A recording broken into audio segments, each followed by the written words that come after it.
ஏக இறைவனுடைய அன்பையும் அருளையும் அவனது வழிகாட்டுதலையும் என்றென்றும் வேண்டி விரும்பியவர்களாக நம்முடைய பயணம் இருக்கட்டும். இன்னைக்கு அத்தியாயம் 2 வசனம் 233 இருந்து 237 வரைக்கும் பார்க்கலாம். இது எல்லாம் இந்த வசனங்கள் இதுக்கு முன்னாடி நம்ம பேசப்பட்ட வசனங்களும் இப்ப பேசக்கூடிய வசனங்களும் ஒரு தம்பதிகள் மத்தியில கருத்து முரண்பாடுகள் ஏற்படும் பொழுதோ இல்ல அவங்களுடைய வாழ்க்கைகள்ல சில விஷயங்கள் எப்படி நடந்து கொள்ள வேண்டும் அப்படின்ற அந்த விஷயத்தை பத்தி பேசக்கூடிய வசனங்களாக இருக்கு. அந்த சப்ஜெக்டை மையமா வச்சு பேசினாலும் இது பல துறைகளையும் அது கவர் பண்ணுது. அதுல இருந்து எக்ஸாம்பிள் எடுத்துக்கிட்டு மித்த துறைகளையும் எப்படியாக நடந்து கொள்ள வேண்டும் அப்படின்ற அந்த வியூவும் இதுல இருந்து எக்ஸ்பேண்ட் ஆகிறத நம்ம பார்க்க முடியும். ஸோ கொஞ்சம் இது தம்பதிகள் மத்தியில திருமண உறவுகள் மத்தியில பேசக்கூடிய விஷயங்களாக இருக்கிறதுனால இதுல அந்த அளவுக்கு எனக்கு டீப்பா பேசுறதுல எனக்கு அவ்வளவு வராது.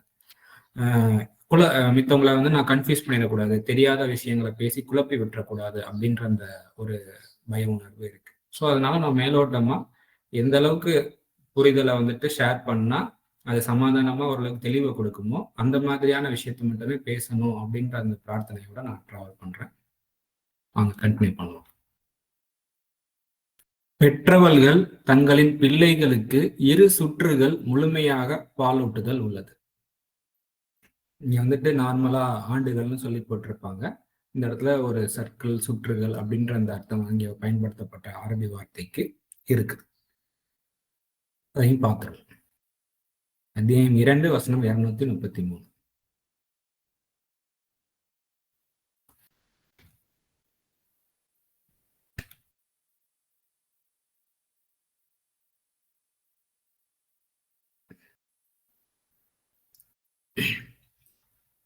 இங்க 2 இயர்ஸ்ன்னு சொல்லி போட்டிருக்காங்க. மற்ற எல்லா இடத்துலையுமே இந்த வார்த்தைகள் எப்படியாக பயன்படுத்தப்பட்டிருக்கு, அரவுண்டு அப்படின்ற சரவுண்டு அப்படின்ற அந்த வார்த்தைகள் பயன்படுத்தப்பட்டிருக்கு.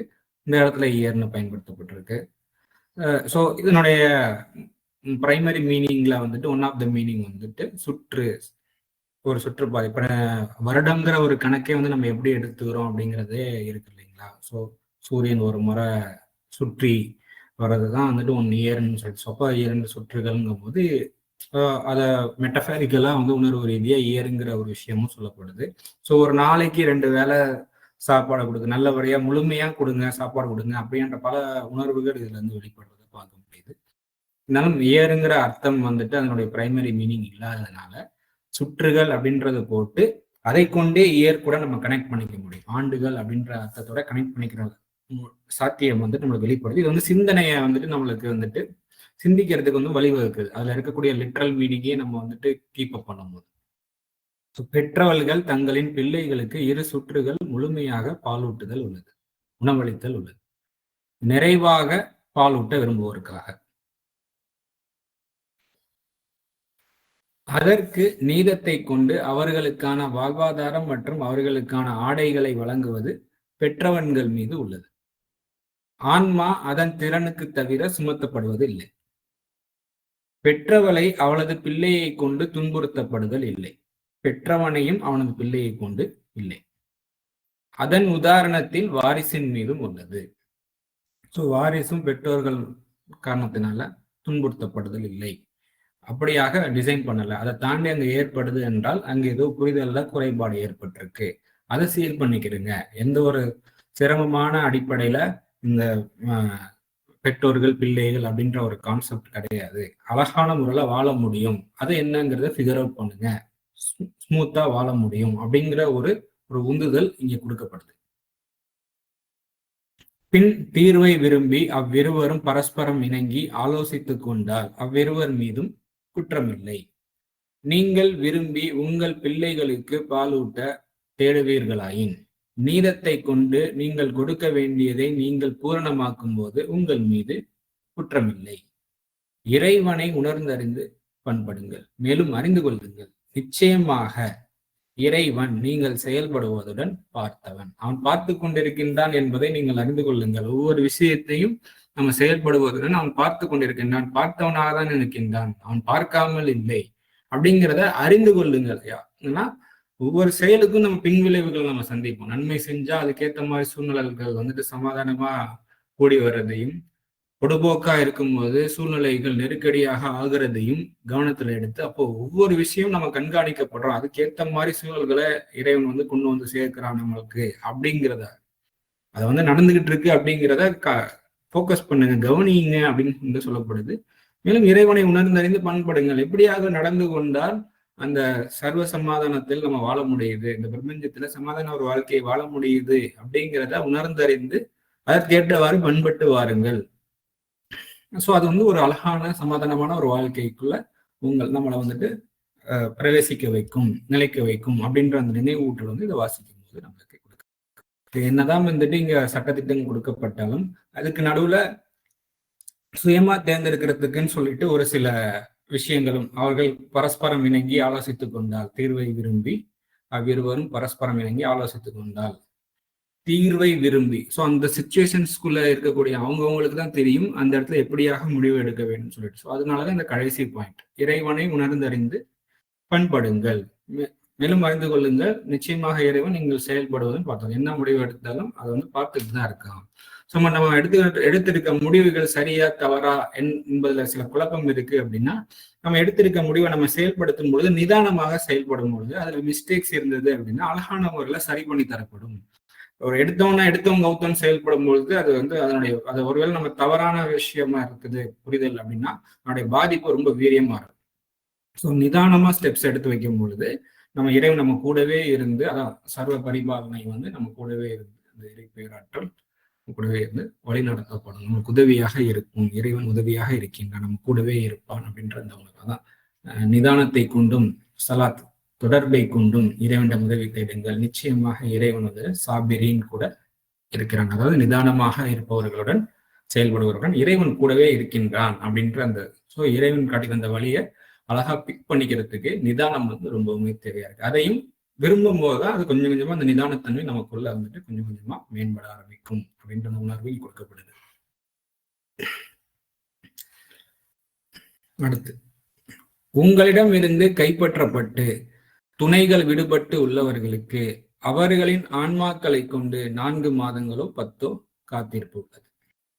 இங்க நார்மலா டிரான்ஸ்லேஷன்ல வந்து 4 மாதங்களும் 10 நாட்களும் சொல்லிட்டு போட்டிருப்பாங்க. இந்த 10க்கு பக்கத்துல நாட்கள் அப்படின்னு அர்த்தம் தரக்கூடிய அரபி வார்த்தை அங்கு கிடையாது. யௌம் அப்படின்ற அந்த வார்த்தை வந்து நாளுன்ற அர்த்தம் தரக்கூடிய வார்த்தை வந்து அங்க அரபில இருக்கு. ஸோ 4 மாதங்களோ 10 அல்லது அப்படின்ற அந்த உணர்வு வந்துட்டு இப்போ இந்த ஃப்ரேஸ்ல வாசிக்கும் போது நடுவுல அல்லதுன்ற வார்த்தை இருக்கிற மாதிரி தோணும். பட் அல்லதுங்கிற வார்த்தையும் இல்லை, அங்க வா தான் இருக்குது. அதனால வானா ஆண்ட்ன்னு சொல்லிட்டு அர்த்தம். ஸோ அதை வந்து பிரதிபலிக்கிறதுக்கு கமாவை வந்து நம்ம யூஸ் பண்ணிக்கிட்டோம். ஸோ 4 மாதங்களோ 10 4 மாதங்கள் வெயிட்டிங் பீரியட் இருக்கு. அந்த சமயத்துல அவங்க கன்சீவ் ஆகிருக்கிறாங்க இல்ல அப்படின்னு தெரியும் போது 10 மாசம் காத்திருக்க வேண்டி இருக்கும் இல்லைங்களா? ஸோ இப்போ அந்த மாதிரியாக கூட நம்ம இந்த வசனத்தை வந்துட்டு புரிந்து கொள்ள முடியும். அதனால வந்துட்டு இந்த 10க்கு பக்கத்துல நாட்கள் அப்படின்ற அந்த அர்த்தம் தரக்கூடிய அரபி வார்த்தை இல்லாதனால நம்ம நாட்கள் 4 மாதங்கள் 10 நாட்கள் காத்திருப்பு உள்ளதுன்னு போடாம 4 மாதங்களோ 10 அப்படின்னு போடலாம்.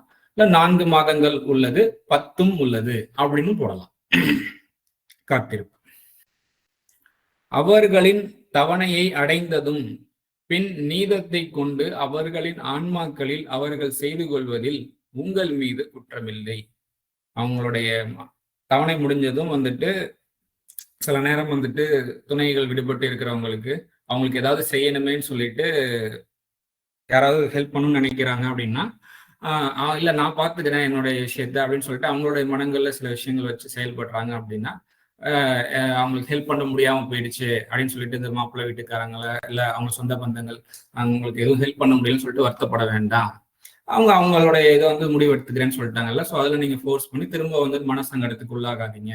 அவங்கவுங்க இறைவன் பக்கம் திரும்பும் போது அழகான முறையில ஒவ்வொருத்தவங்களுக்கும் வழிகாட்டப்படும். அவங்க எந்த அளவுக்கு அழகான முறையில செயல்படுறாங்களோ அதுக்கு ஏற்றார் போல சமாதானத்துல ஒவ்வொருத்தவங்களும் மேன்மை அடைவாங்க. ஸோ இதுல நீங்க வந்துட்டு கான்ஃபிளிக்ட் ஆகிக்கிற வேண்டாம் அப்படின்ற அந்த உணர்வு இந்த பாயிண்டா வாசிக்கும் போது நம்மளுக்கு நினைவூட்டலா இருக்கு.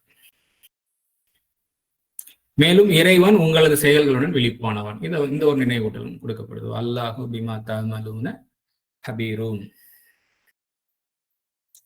அதுக்கப்புறம் நிசாக்களை நீங்கள் வேண்டி அதை கொண்டு நீங்கள் தெரிவிப்பதோ அல்லது உங்கள் ஆன்மாக்களில் மறைத்திருப்பதோ உங்கள் மீது குற்றமில்லை. நார்மலா இங்க நிசாக்கள்ன்ற இடத்துல பெண்கள்னு சொல்லி போட்டிருப்பாங்க. நிசாக்கு வந்துட்டு பெண்கள் என்ற அர்த்தம் இருக்கத்தான் செய்யுது. அதை விட சில இடங்கள்ல நிசா என்ற வார்த்தையை பயன்படுத்தி பேசக்கூடிய வசனங்கள் வந்துட்டு பிறரை சார்ந்திருக்கும் மக்களை குறித்தும் பேசுது. அது ஆணாகவும் இருக்கலாம், பெண்ணாகவும் இருக்கலாம். அப்படியான அர்த்தங்கள் வீரியம் அடையுது. நிசா பெரிய, அதாவது அதனுடைய எக்ஸ்பேண்ட் ஆகுது, அதனுடைய அர்த்தங்கள் வந்து எக்ஸ்பேண்ட் ஆகுது. ஸோ அந்த உணர்வை நம்ம வந்து கொஞ்சம் சிந்திக்கணும் அப்படிங்கிறதுக்காக நிசான்ற வார்த்தையை டிரான்ஸ்லேஷன் பண்ணாம அப்படியே நான் போட்டிருக்கேன். நான் இந்த இடத்துல வந்து பெண்கள் அப்படின்ற குறிக்குதா, இல்ல வந்துட்டு பிறரை சார்ந்து இருக்கக்கூடிய ஆண் பெண் இரு தரப்பையும் வச்சு ஒரு விஷயம் நம்மளுக்கு நினைவூட்டப்படுதா அப்படிங்கிறத ஒவ்வொருத்தவங்களும் வந்துட்டு தனிப்பட்ட முறையில சிந்திச்சு பார்த்து முடிவெடுத்துக்கிற வேண்டியது. ரப்பி சிதினி இல்மா, இறைவா எங்களுக்கு அறியும் திறனை எங்களுக்கு அதிகப்படுத்தி தருவாயாக, சரியான பாதையில் நாங்கள் செல்லணும், உன்னுடைய பொருத்தத்தில் நாங்கள் ஒவ்வொரு நாளும் மேன்மை அடையணும் ஏக இறைவனே அப்படின்ற அந்த நினைப்போட நம்ம டிராவல் பண்ணணும். இப்போ நிசாக்களை நீங்கள் வேண்டி அதை கொண்டு நீங்கள் தெரிவிப்பதோ அல்லது உங்கள் ஆன்மாக்களில் மறைத்திருப்பதோ உங்கள் மீது குற்றமில்லை. நிச்சயமாக நீங்கள் சீக்கிரமே அவர்களை நினைக்கலாவீர்கள் என்பதை இறைவன் அறிவான். என்றாலும் நீதமான கூற்றை நீங்கள் கூறுவதை தவிர்த்து ரகசியமாக அவர்களிடம் வாக்குறுதி செய்து கொள்ளாதீர்கள். வேதப்படி அதன் தவணையை அடையும் வரை பந்தத்தின் முடிச்சை உறுதி செய்து கொள்ளாதீர்கள். மேலும் அறிந்து கொள்ளுங்கள், நிச்சயமாக இறைவன் ஆன்மாக்களில் உள்ளதை அறிவான். ஆக அதில் எச்சரிக்கையாக இருங்கள். மேலும் அறிந்து கொள்ளுங்கள், நிச்சயமாக இறைவன் மன்னிப்பாளன், சகிப்பவன் அப்படிங்கிறதையும் அறிந்து கொள்ளுங்கள். நிசாக்களை நீங்கள் தொடவோ அல்லது தீர்மானங்களை அவர்களிடம் நீங்கள் தீர்மானிக்கவோ இல்லாமல் அவர்களை நீங்கள் ரத்து சொல்வீர்களாயின் உங்கள் மீது குற்றமில்லை. அவர்களுக்கு ஆறுதல் அளியுங்கள். வசதியானவன் மீது அவனுக்கு தக்க அளவும் ஏழையின் மீது அவனுக்கு தக்க அளவும் நீதத்தை கொண்டு ஆறுதல் அளிக்கவும் நல்லோர்கள் மீது உள்ள சத்தியம். ஒரு பேச்சுவார்த்தை, நிச்சயதார்த்தம் அதெல்லாம் ஏற்பட்டு விட்டு அதுக்கப்புறம் வந்துட்டு அதை இம்ப்ளிமெண்ட் பண்ண முடியாம ரத்தாகுது, கேன்சல் ஆகுது அப்படின்னா அதுல வந்துட்டு நீங்க வசதியானவன் மீது அவனுக்கு தக்க அளவும் ஏழையின் மீது அவனுக்கு தக்க அளவும் சொல்லிட்டு இருக்கு இல்லையா. ஸோ இப்போ இந்த இடத்துல ஆக்சுவலி எப்படி வருது அப்படின்னா, தீர்மானமும் ஃபினிஷ் ஆகல, அவங்கள வந்துட்டு வாழ்க்கைக்குள்ளேயும் கொண்டு வரல. இப்போ தீர்மானம் பேசிக்கிட்டு இருக்கும் போதே வந்துட்டு அங்க வந்துட்டு ஒன்னு சேரலாம், டுகெதரா லைஃபை கண்டினியூ பண்ணலாம் அப்படிங்கிற ஒரு அந்த நினைப்புல போயிட்டு இருக்கும் போது அது வந்து ஒழுங்கா சரிப்பட்டு வராது தெரிஞ்சு கேன்சல் ஆகும்போது மனஸ்தாபத்துல போகாதீங்க. ஆறுதலான விஷயங்கள், சரி நம்ம வேற ஒண்ணு இறைவன் நாடி இருக்கான், நம்மளுக்கு இதை விட சிறப்பானதை இறைவன் நாடி இருக்கான் அப்படிங்கிறத புரிஞ்சுக்கிட்டு அந்த மாதிரி ஆறுதலான வார்த்தைகளை கொண்டு நீங்கள் நடந்து கொள்ளுங்கள், நீதத்தை கொண்டு செயல்படுங்கள். இது வந்து நல்லவர்கள் மீது உள்ள சத்தியமாகும்.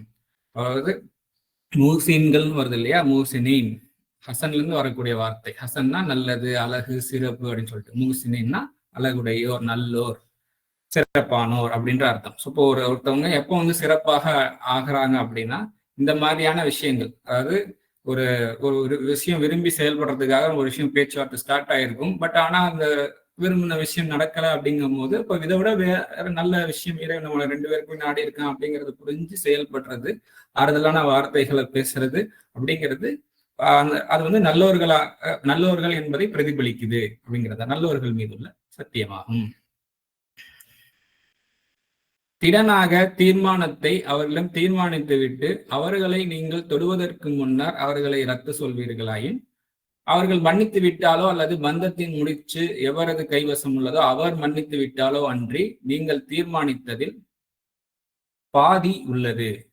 இது என்ன எப்படி புரிஞ்சுக்கிற முடியுது அப்படின்னா, நிச்சயதார்த்தம் நடந்துருச்சு, ஆல்மோஸ்ட் ஓகேன்னு சொல்லியாச்சு, கூட டுகெதரா லைஃபை கண்டினியூ பண்ணலாம், அடுத்து ஒரு பந்தத்தை ஏற்படுத்திக்கலாம் அப்படின்னு சொல்லிட்டு போயாச்சு. பட் கடைசி நேரத்துல கேன்சல் ஆகுது அப்படிங்கும் போது அதுக்கு உண்டான ஏற்பாடுகள் பண்ணியிருப்பாங்க இல்லையா, அந்த ஏற்பாடுகள் நம்ம மூலயமா தான் அது நடந்திருக்குது, அதனால அவங்க மித்தம் இன்னொரு தரப்பு வந்து செலவு பண்ணியிருக்கு அப்படின்னா அதுக்கு உண்டான செலவுல ஒரு பாதியை எடுத்துக்கிடுங்க, அதுதான் நல்லது. அவங்க இல்லப்பா வேணாப்பா விட்டுருப்பா அப்படின்னு அவங்க விட்டு விட்டாலே அன்றி, யார் பாதிக்கப்பட்டாங்களோ அவங்க விட்டு விட்டால் மன்னித்து விட்டாலே அன்றி நீங்க அதை வந்து செய்யறது வந்துட்டு உங்கள் மீது வந்து அது பண்படுதலுக்கு வந்து நெருக்கமானது. அது மன்னித்து விடுவது வந்துட்டு பண்படுதலுக்கு நெருக்கமானது. அதே சமயத்துல நம்ம வந்துட்டு நம்மளாலதான் ஒருத்தவங்க பாதிப்புக்குள்ளா இருக்காங்க, அதை வந்து ஓரளவுக்காக நம்ம வந்துட்டு காம்பன்சேட் பண்ணணும் அப்படின்னு நினைக்கிறதும் அது ஒரு தக்குவாக்கு உண்டான ஒரு விஷயமாக இருக்கு அப்படின்ற அந்த உணர்வும் நினைவூட்டப்படும். இதை ஒரு வெறுமன பொருளாதாரம் மட்டும் கிடையாது. எந்த வகையில அது ஈடுகட்ட முடியுமோ அந்த வகையில ஈடுகட்டி நம்ம செய்த பிழைக்கு கடைசி நேரத்துல இல்லைன்னு சொல்லி அந்த மாதிரி பண்ணதுக்கு வந்துட்டு ஒரு விஷயத்த நம்ம தேடிக்கணும். நம்மளால ரொம்ப பலவீனமா இருக்கும், அதை ஈடுகட்டக்கூடிய லெவல்ல இல்லை அப்படிங்கும் போது ஏதோ ஒரு வகையில நான் அவங்களுக்கு வந்துட்டு சமாதானத்தை அளிக்கக்கூடிய வகையில எனக்கு வந்து என்னுடைய வாழ்க்கையை மேன்மைப்படுத்துவாயாக, இது போல மீண்டும் நடக்காமல் இருக்கிறதுக்கு இறைவனே எங்களை பாதுகாப்பாயாக, அருள் புரிவாயாக, சரியான வகையில செயல்படுறதுக்கு, எதா இருந்தாலும் கேன்சல்னாலும் முன்னாடியே சொல்லிக்கிறதுக்கும் வந்துட்டு கடைசி நேரத்துல இப்படி பண்றதை விட்டும் இறைவனே எங்களை மன்னிப்பாயாக அப்படின்ற இந்த உணர்வுலாம் இங்க நினைவூட்டப்படுது. ஸோ மன்னித்து விடுவது பண்படுதலுக்கு நெருக்கமானது. இதை யாரு பாதிக்கப்பட்டவங்க கொஞ்சம் வசதியானவங்க இருக்கிறாங்க, பொருளாதார ரீதியா ஒன்றும் பிரச்சனை இல்லை, பட் மன ரீதியா கொஞ்சம் கஷ்டமா இருக்கு அப்படின்றத இருக்குன்னா, சரி ரைட்டுப்பா விடு, இப்பயாவது சொன்னியே அப்படின்னு சொல்லிட்டு அந்த மன்னித்து விடுவதுங்கிறது தக்குவாக்கு வந்துட்டு ஒரு நெருக்கமான விஷயம். தக்குவா நோக்கி நம்ம பயணிக்க வைக்கும். அந்த மாதிரியான ஒரு பக்குவம் தான். நிச்சயமாக இறைவன் நீங்கள் செய்வதுடன் பார்த்தவன். இப்ப இந்த வசனங்களை மீண்டும் ஒரு முறை முழுமையா வாசிக்கிறேன். அதாவது அத்தியாயம் 2 வசனம் 233 237 வரைக்கும். பெற்றவர்கள் தங்களின் பிள்ளைகளுக்கு 2 சுற்றுகள் முழுமையாக பாலூட்டுதல் உள்ளது. நிறைவாக பாலூட்ட விரும்புவோருக்காக.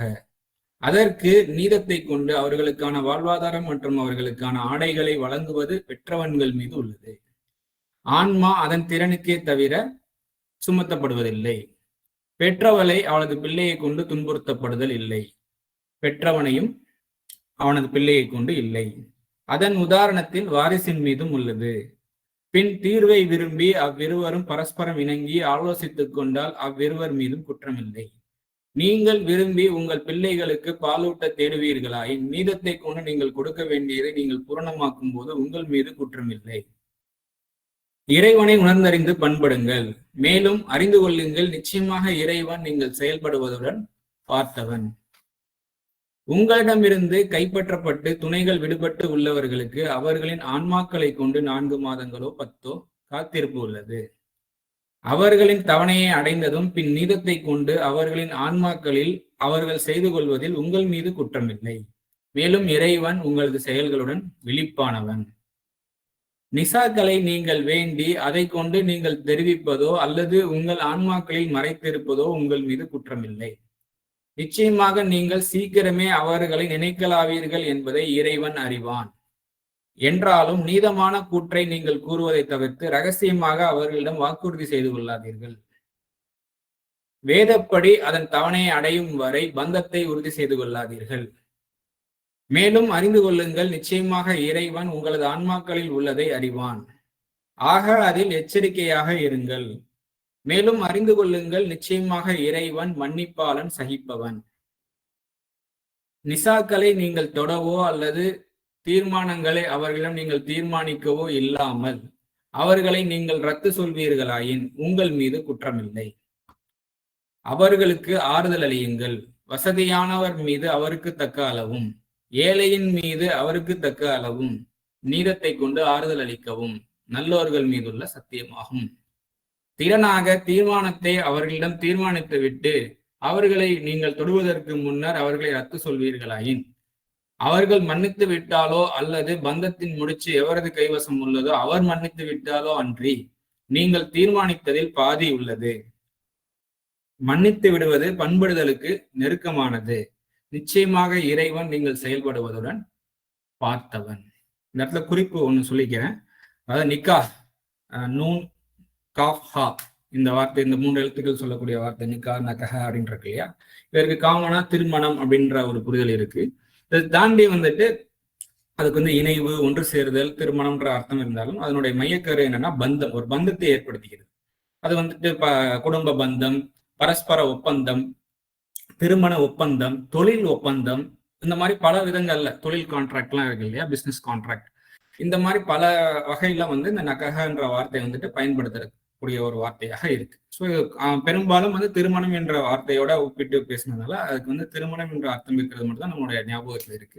இப்படியாகவும் அந்த வார்த்தை பயன்படுத்தக்கூடிய ஒரு பயன்பாடுகள் இருக்கிறது புரிஞ்சுக்க. அதனுடைய அர்த்தங்கள் வந்து இப்படியான உணர்வுகளை வெளிப்படுத்துதுங்கிறத மனசுல வச்சுக்கிறோம். இதை கொண்டு நம்ம சிந்தனை செய்யும் பொழுது வசனங்கள், அந்த சூழல்கள் எதன் அடிப்படையில எப்பேற்பட்ட விரிவான விஷயங்களை வந்து வெளிப்படுத்திட்டு இருக்கு ஒவ்வொரு வசனங்களும் பறந்து விரிந்த. அப்போ நிறைய விஷயங்கள் வெளிப்படும் போது எல்லாத்து பக்கமும் நம்ம போகும்போது நமக்கு தேவையானதை எடுத்துக்கிறதுல நம்ம கொஞ்சம் கோட்டை விட்டுருவோம். ஸோ நமக்கு தேவையானது என்ன? இறைவனே, அறியும் திறனை எங்களுக்கு அதிகப்படுத்துறாயா? ரப்பி சித்தினி இல்மா, எனது பரிபாலனே எனக்கு அறியும் திறனை இல்மை எங்களுக்கு அதிகப்படுத்தி தருவாயாக. எது எங்களுக்கு தேவையோ அதில் ஃபாலோ பண்ணி ஃபோக்கஸ் பண்ணி அதில் பின்பற்றி அழகான சமாதான வாழ்வியல்ல உன்னை நோக்கி மேம்பட நெருங்கி வர எங்களுக்கு அருள் புரிவாயாகன்ற உணர்வு பிரார்த்தனை எல்லாம் இங்கு நினைவூட்டப்படுது. இதுக்கு அடுத்து வரக்கூடிய வசனங்களை வரக்கூடிய நாட்கள்ல இன்ஷா அல்லாஹ் பார்ப்போம்.